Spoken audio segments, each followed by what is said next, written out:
This is America in the Morning from Westwood One. Good morning, I'm John Trout. It's Friday, August 30th, 2024. Here's what's coming up on America in the Morning. Vice President Kamala Harris and Governor Tim Walz sit down for their long-anticipated first interview as Democratic nominees for the White House. I'm John Stolnis in Washington. Trump taking the town hall stage opposite the Harris interview. Why are we doing it live and she's doing it taped? I'm Clayton Neville. Life, crime, death, and taxes are among the controversial issues appearing on ballots in dozens of states. I'm Jackie Quinn. The Army is giving more details about an incident this week with Donald Trump's staff at Arlington National Cemetery, Sagar, Magani, Washington. Wall Street embraces the soft landing scenario and separates itself from the fate of tech bellwether NVIDIA. I'm Peter Schacknow. Publishers sue Florida over their education law. A small plane made an emergency landing on a highway near a North Carolina airport. I'm Haya Panjwani. All ahead on America in the Morning.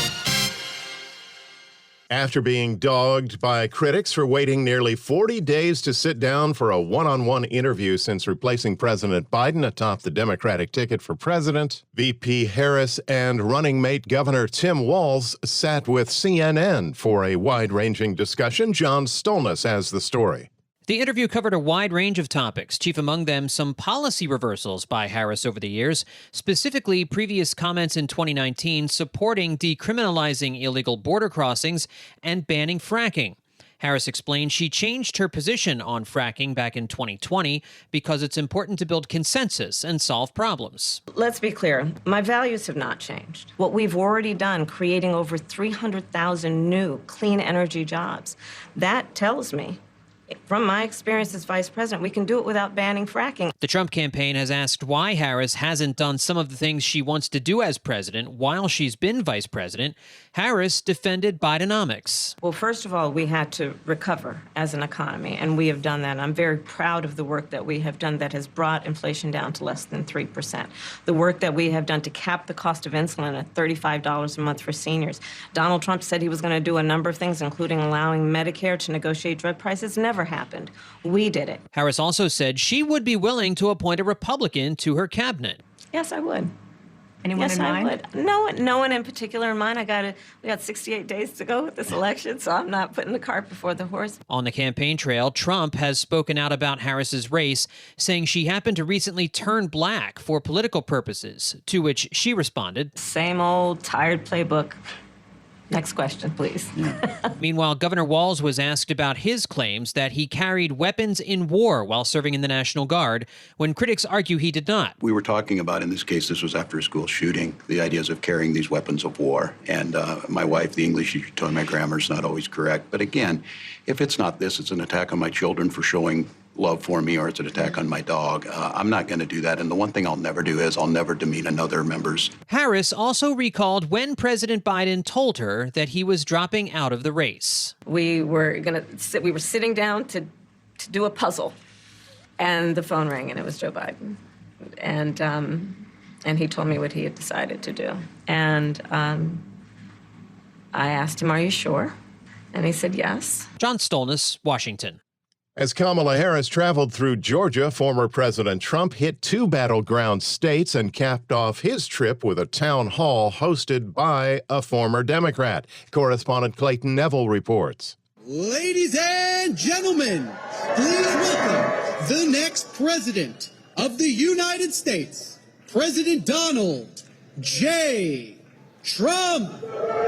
He said he came to Michigan with a simple message for the American auto worker. Your long economic nightmare will very soon be over. It's going to be over. He hit on the border and high prices, even got in a few jabs at Democrats like President Biden, who was photographed this week in a chair on the beach. Do you think Kim Jong-un is sleeping from North Korea with his nuclear weapons all over the place? They don't sleep so much. From Michigan, it was on to Wisconsin, where Trump took part in a town hall moderated by former Democrat Tulsi Gabbard, who endorsed Trump. He opened by detailing a big announcement surrounding in vitro fertilization, as women's access to health care is a key focus of the campaigning.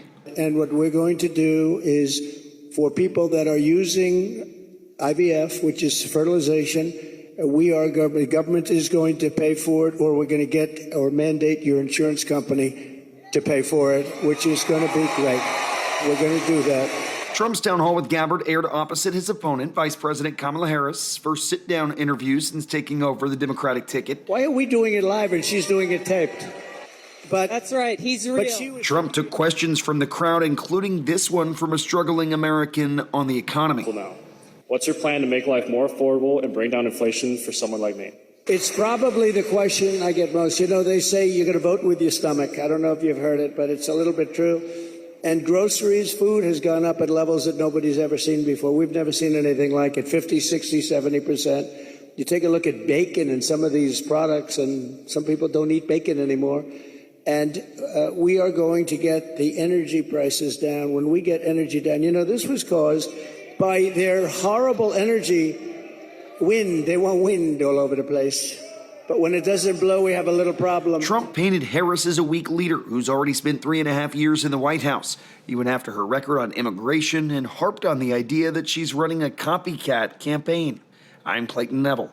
The top stories of the day are sponsored by Sleep Number. It's Sleep Number's biggest sale of the year. Save 50% on the Sleep Number limited edition smart bed only at a Sleep Number store or sleepnumber.com. Army responds to Trump's staff at Arlington Cemetery when America in the Morning continues after these messages.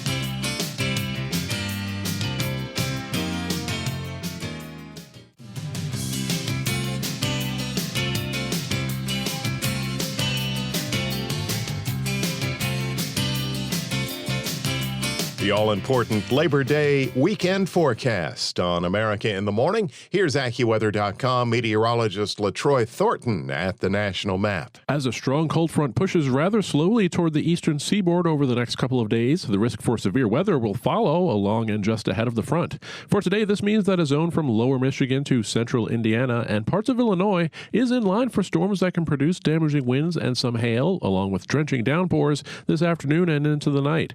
Tomorrow, expect the severe risks to track eastward from northeastern Kentucky to western Maryland and the western half or so of New York State. The very same cold front should spark some coverage of mostly non-severe thunderstorms today from much of northern Texas into Missouri, as well as eastern portions of the upper peninsula of Michigan and Wisconsin, with a pleasant and much more comfortable day expected behind the front from the Dakotas through Minnesota and western Iowa. A hot and humid day instead brings thunderstorms to parts of the south, with a very moist air mass able to wring out some torrential downpours from southeast Texas to southern parts of Mississippi. However, there can be some thunderstorms through interior sections of Alabama and Georgia as well, along with the Florida peninsula, but nothing too unusual for late August. The west looks mainly dry with the beginning of another heat wave for the interior northwest and some monsoon thunder showers mainly focused over New Mexico, but the mid-Atlantic will be active once again with showers from southern New York to Delaware and thunder more likely southward from there into North Carolina. Much of the New England and the interior northeast should be dry today. In Baltimore, expect a cloudy and cooler day today with a shower around and a high of just 77. For Denver, look for sunshine and a nice end to the work week with a high getting up to 88. That's the nation's weather. I'm AccuWeather.com meteorologist LaTroy Thornton. Remember to follow us wherever you get your podcasts. Apple, Spotify, Amazon, YouTube. Just search America in the Morning in your favorite listening app.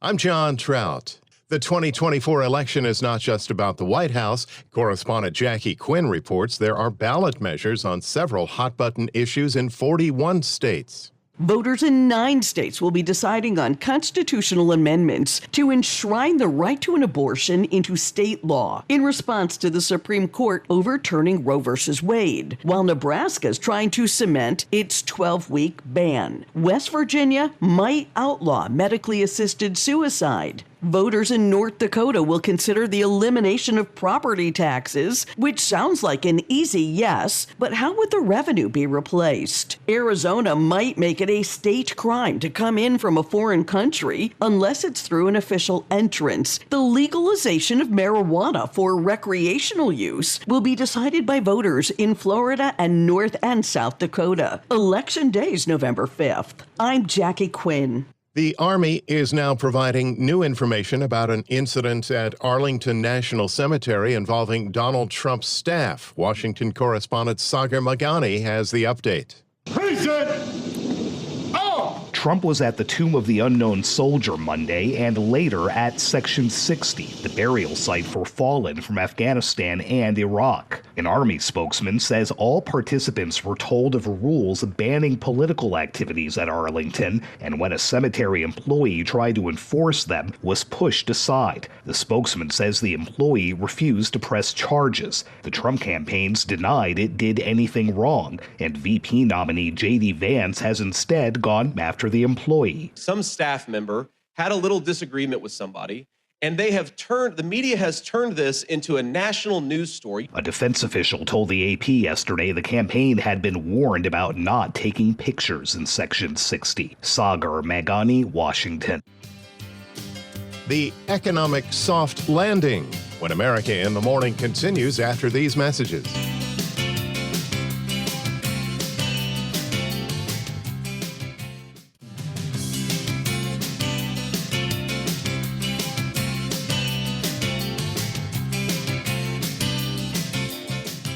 Welcome back. This is America in the Morning. The Business Report is brought to you by Fisher Investments. Fisher Investments is a fiduciary, always putting clients' interests first. Learn more at FisherInvestments.com. It is Friday, the last day of August. Let's get an update on where the stock market's been this month. Here's CNBC's Peter Schacknow. The stock market is on the verge of finishing the month of August in way better shape than anyone could have imagined when the month began.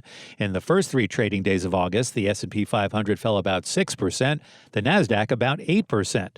Flash forward to today, the last day of the month. The Dow is at a record high, the S&P is higher for August, and the Nasdaq is just below break-even. And the market didn't slump, even though chipmaker NVIDIA's shares fell after it did not beat consensus earnings estimates quite as much as it had in the past.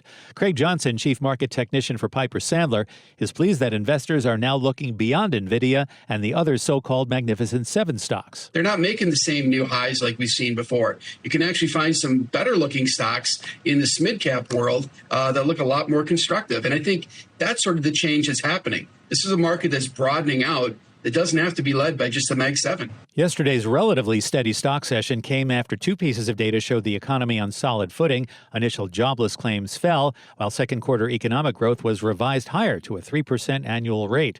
Laura Rame, chief U.S. economist at FS Investments, says this sets up the Fed to go as slow or as fast as it needs to in cutting interest rates. It's a better policy stance that the Fed is starting from than we've had in 20 years. The economy is looking solid. It's weathered a global slowdown. Beyond the market, there's a strong economy that's very resilient. Today, the focus will be on economic numbers that could strengthen the idea of the economic soft landing, meaning a slowdown without a recession. We'll be getting fresh numbers on personal income and spending, as well as the Personal Consumption Expenditures, or PCE index, the Fed's preferred measure of inflation. Earnings reports this week, Peter. They've been all over the road for major retailers. What's the explanation? Depends on what those particular retailers are selling and what customers they're targeting.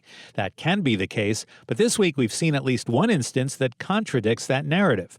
Dollar General was by far Thursday's worst S&P 500 performer, losing 32% after weak earnings and a cut in its yearly outlook. The discount retailer said financially constrained consumers are focusing on essentials rather than higher margin products. But Walmart reported upbeat earnings earlier this month, and its stock is up 45% this year. Analysts say Walmart is simply executing better, as well as having the advantage of a significant online presence. But it is targeting a similar customer with the same constraints. Having said all that, it does indeed help if you're selling what people want or need to buy. Whereas Dollar General was Thursday's worst S&P performer, the biggest gainer was electronics retailer Best Buy. CNBC's Peter Schacknow.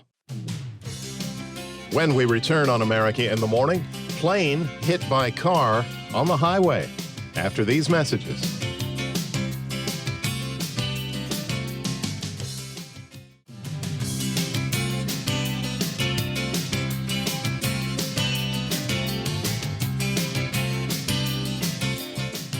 Welcome back. You're with America in the Morning. A group of major book publishers sued the state of Florida over what they called an unconstitutional book ban law that allows challenges to books in school libraries. The publishers, which includes Simon & Schuster, Penguin Random House, and Authors Guild, alleges that book bans have surged in violation of the First Amendment because of the passage of Florida's 2023 election bill, which allows parents to ask for the removal of materials from schools if they're seen as pornographic in nature. The complaint stated that hundreds of books have been banned, including Fahrenheit 451, A Tale of Two Cities by Charles Dickens, and The Diary of a Young Girl by Anne Frank. America in the Morning continues. Well, here's a tough one to explain to your insurance agent. An airplane makes an emergency landing on a highway and was soon after hit by an automobile. Correspondent Haya Panjwani has that story. The single-engine plane experienced a mechanical failure and put out a distress call to Piedmont Triad International Airport. That's according to a news release from Greensboro Police. The plane landed on westbound Interstate 840 at the junction with Interstate 73, and after it stopped, a passenger vehicle hit it. One of the two people on the plane was taken to the hospital with a minor injury. The driver of the passenger vehicle wasn't hurt. Greensboro Police said it'll investigate the crash, and the National Transportation Safety Board will investigate the cause of the airplane malfunction. I'm Haya Panjwani. A reminder this busy Labor Day travel weekend that if you're driving, keep your eyes on the road and perhaps the sky from time to time. America in the Morning for Friday, August 30th, 2024 is produced by Jeff McKay. Senior producer Kevin Delaney. I'm John Trout. This is Westwood One. This is America in the Morning from Westwood One. I'm John Trout. Coming up this half hour, Trump, Harris will have the latest from the campaign trail. Removing himself from the presidential ballot, proving to be easier said than done for RFK Jr. I'm Clayton Neville. Ukraine says a Western-donated warplane has crashed. Sagar Magani, Washington. Attorneys ask the federal court to intervene in Donald Trump's New York hush money criminal case. I'm Norman Hall. Jeff Bezos' Blue Origin launches 6 passengers into space and back.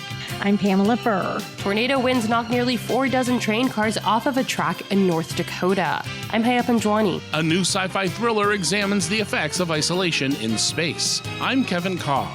Back after these messages.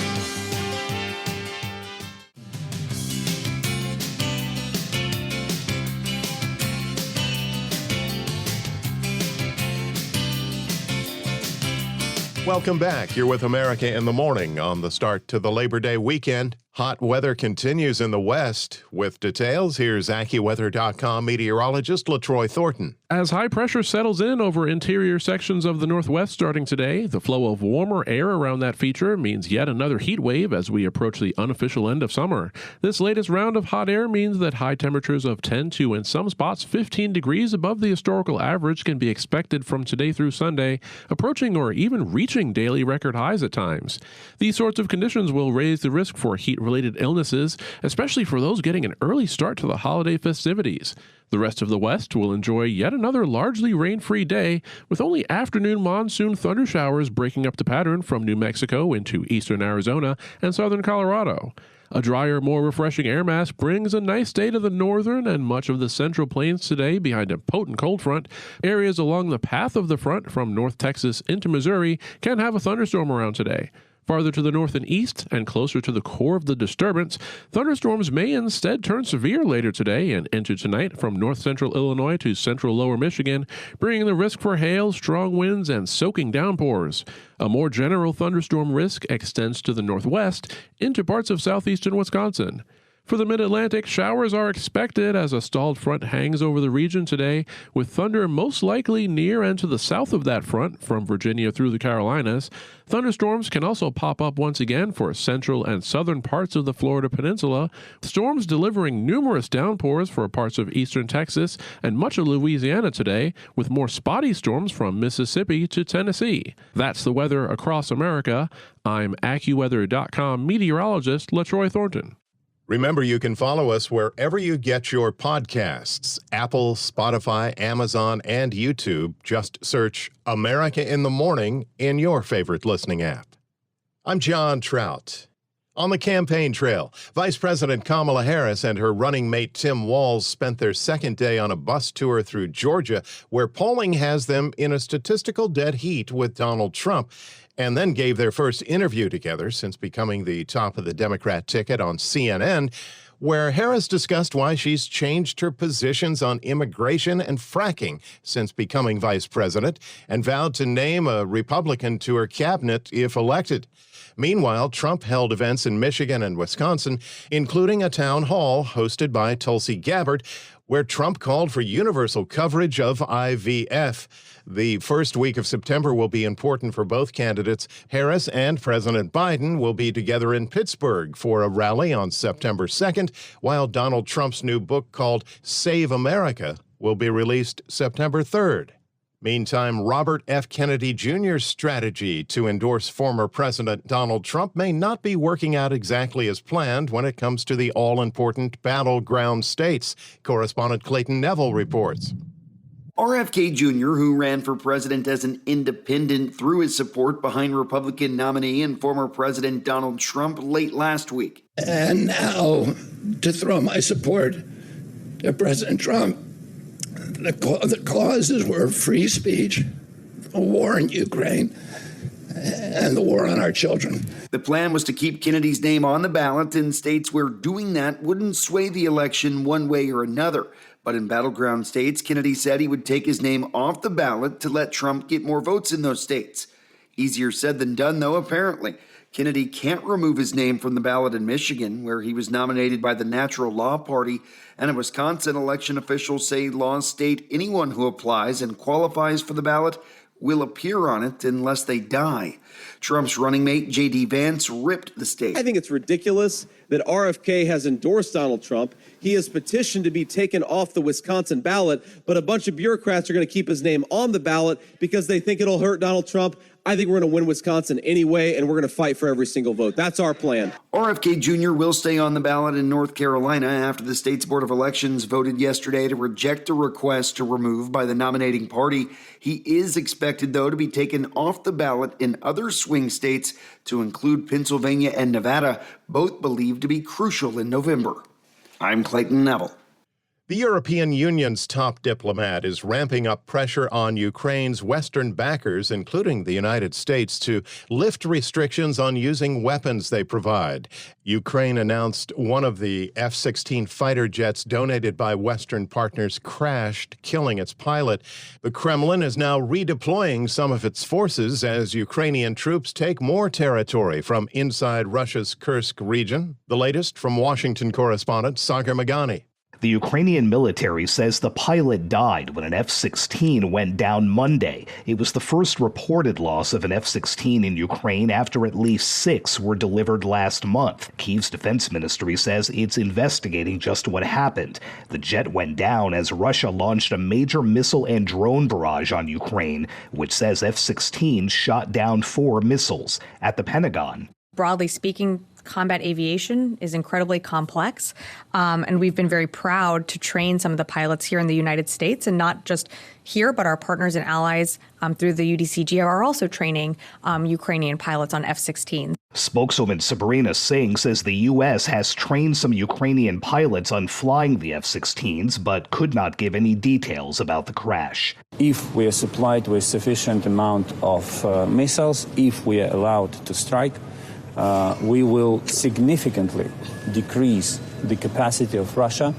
to inflict damage on our critical infrastructure, and we will improve the situation for our forces on the ground. The European Union's top diplomat is urging Ukraine's international backers to lift restrictions on the use of weapons they provide. The U.S. restricts the use of long-range ballistic missiles it gives Ukraine, and some European nations also limit weaponry use. Kyiv is desperate to use the weapons to strike targets inside Russia, which are used to stage attacks on Ukraine. EU Foreign Policy Chief Joseph Borrell says the restrictions must be lifted. Otherwise, this weaponry is useless. Speaking alongside him in Brussels, Ukrainian Foreign Minister Dmytro Kuleba says if certain decisions are made, Ukraine can succeed. If they are not, it won't. And that's on Kyiv's backers. Then do not complain on Ukraine, complain on yourself. Sagar Magani, Washington.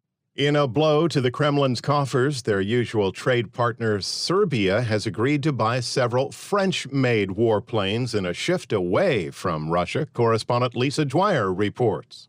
Russia has been a traditional supplier of military aircraft to Serbia, which has refused to join sanctions against Moscow for its invasion of Ukraine. Serbia is formally seeking European Union membership, but has not met the main preconditions due to Serbian President Aleksandar Vucic's increasingly autocratic rule. The deal has raised concerns because Serbia, at times, has had an aggressive stance against its Balkan neighbors. And there are questions as to how France plans to protect sensitive information about the planes from getting into the hands of Russia. French President Emmanuel Macron says the deal includes full guarantees like any defense agreement. No further details were given. I'm Lisa Dwyer. When we return on America in the Morning, White House plans to naturalize migrants from Latin American countries, plus Elon Musk's flap with Brazil. We're back after these messages.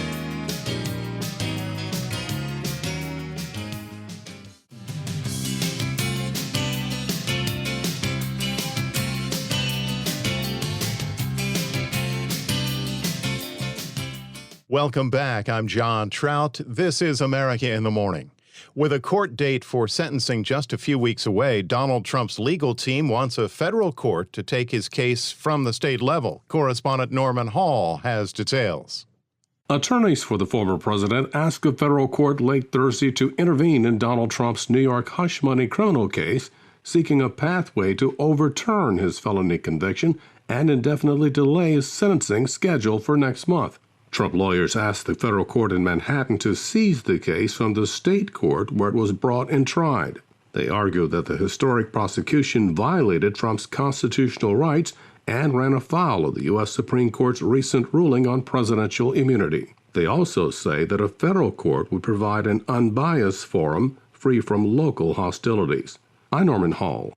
From a Texas facility and the first in 2 years, 6 people launched into space and returned safely on Earth. Pamela Furr has the latest on the Blue Origin flight. There she goes. New Shepard has cleared the tower on its way to space. Blue Origin launched its 26th New Shepard space flight in West Texas, the company's 8th human flight. Booster touchdown, a successful touchdown of the booster for the NS-26 mission. Blue Origin says for the first time, a NASA-funded researcher conducted an experiment during the 11-minute suborbital spaceflight, an experiment designed to help scientists understand how plant genes react to the transition to and from microgravity. Also on board, the youngest woman to fly in space. Blue Origin builds and markets the New Shepard rocket and spacecraft for space tourism, human-tended research, and unpiloted experiments, but the company is also building a large orbit-class rocket called the New Glenn that will compete with SpaceX's Falcon family of boosters. It's tentatively scheduled to launch from Cape Canaveral on October 13th to boost 2 probes to Mars. I'm Pamela Furr. From the power of rockets to the strength of Mother Nature, correspondent Haya Panjwani reports on a tornado strong enough to derail train cars in North Dakota. Tornado winds knocked nearly 4 dozen train cars off of a track in North Dakota. A spokesperson for the railway, BNSF, says the train was stopped due to a tornado warning near the town of Steele, North Dakota. High winds caused 43 empty coal cars to derail. No one was hurt and no hazardous materials were in the car. The National Weather Service confirmed the winds at Steele were from the tornado and that they're looking into the wind speeds. We actually have a team out there right now that is investigating that damage to determine potentially what wind speeds might have caused that. We don't yet have that survey completed, so not quite sure exactly yet what their findings are going to be, but they're investigating that right now. A second twister also touched down near Selfridge, North Dakota. I'm Haya Panjwani. The White House is relaunching an immigration program for thousands of migrants from 4 Latin American countries. Correspondent Jackie Quinn has that story. A Biden administration program that allows up to 30,000 migrants a month to enter the U.S. is being restarted after recent concerns over screening for eligibility. After a 1-month suspension, the White House is again implementing an immigration program for thousands from Cuba, Haiti, Nicaragua, and Venezuela, allowing them to fly into the U.S. for a 2-year stay as long as they have a financial sponsor. Allegations of fraud were investigated, and the Department of Homeland Security says it's not widespread, but the agency will step up its review of financial records that sponsors are required to submit, as well as their criminal backgrounds. Allowing 30,000 migrants a month is part of the Biden administration policy to expand legal pathways for those who follow the rules. I'm Jackie Quinn.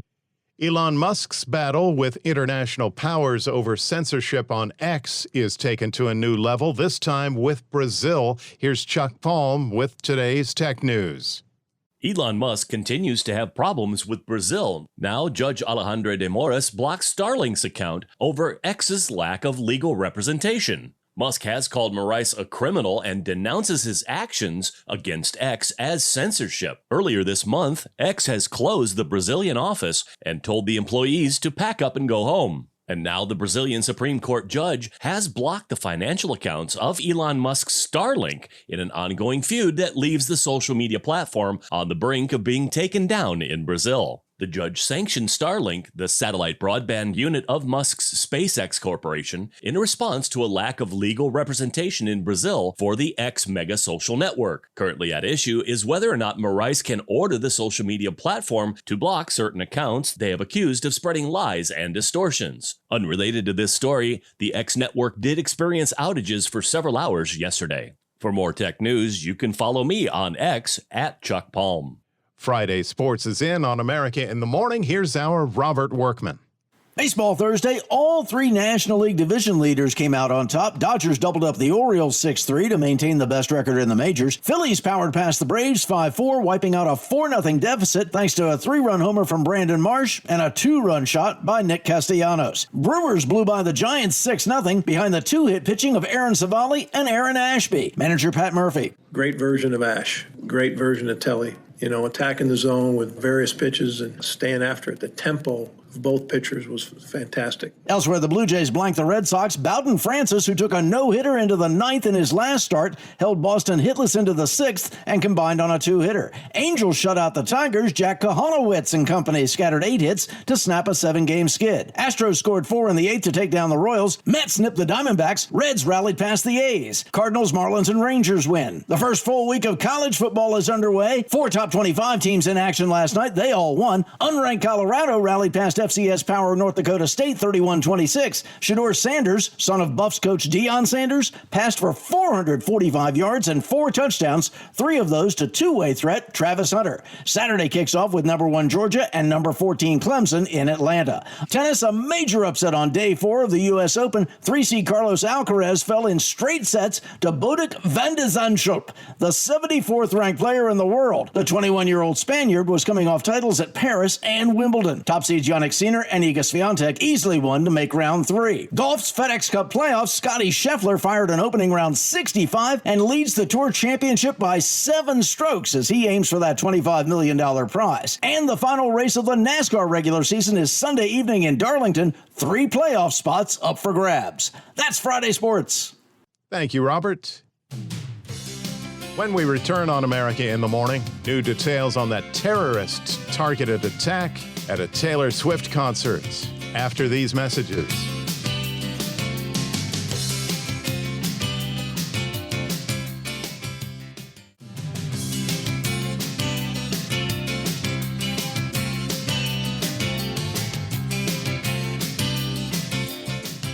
You're with America in the Morning. U.S. intelligence is sharing more details about this month's foiled terrorist plot to attack a Taylor Swift concert in Vienna, Austria. Correspondent Donna Warder reports a warning from the CIA helped thwart an ISIS attack that was intended to kill thousands of concertgoers.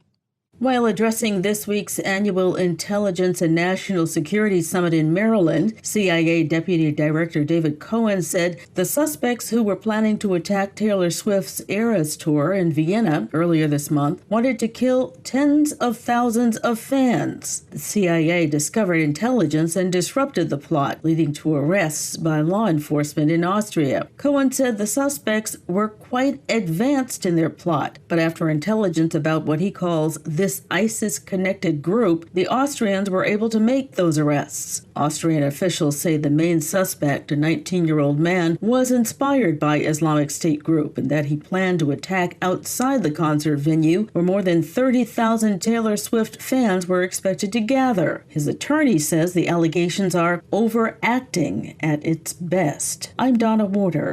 There's plenty to choose from this Labor Day weekend at your nearby theater, including one debut, Reaching for the Stars. Kevin Carr has a sneak peek at Slingshot.